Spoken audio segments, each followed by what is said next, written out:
Hello everyone, this is a quick video on the Ninebot Max. So I've had some issues with the front wheel here. Every time I spin it, it makes a grinding noise. It turns out it's actually the bearings. I probably will need to change those. But I wanted to show you how, or tell you how we can get the front wheel off of this thing.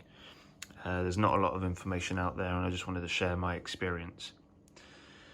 So to actually get the front wheel off, you've got three Allen key bolts on either side. So you've got two behind the grommets here, and then you actually have to peel back the reflective sticker, and you've got one just in there, and this pops off. When I do change the bearings, I will do a full teardown video to help out. It's the same on the other side, so two grommets, and then same in there. Unfortunately, the stickers will end up, yeah, not being very nice, and they will break a little bit. I'll have to see if we can get some more of those in stock.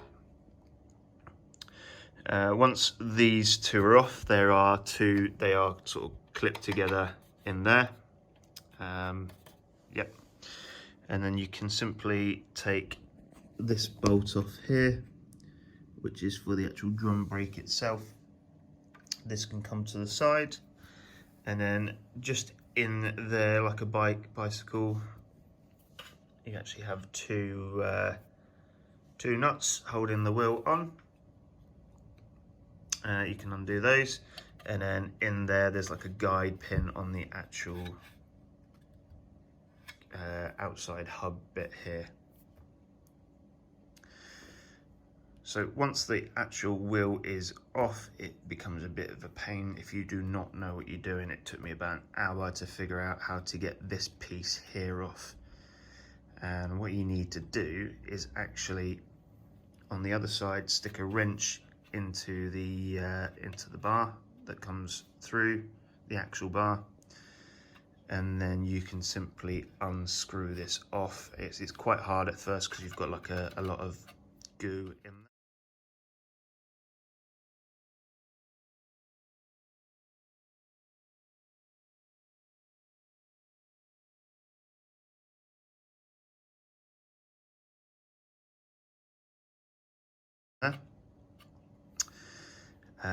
And then this comes off with the brake assembly, and then you can gain access to the inner bearing, and there's also an outer bearing as well.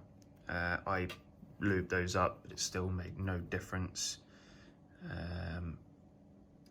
But yeah, nice quick video. And then just reverse, put it back on. This becomes a bit of a pain to put back on, because it's a little bit of a different angle. It's like a square, square pin in behind there that actually actuates the brakes, pushes them outwards like they would on a drum brake in a car. But other than that, I do love the scooter. Very comfortable scooter. Considering it's got no suspension, it would be nicer if it had more, but it's the range that I love. Absolutely love the range. Any questions? Feel free to comment.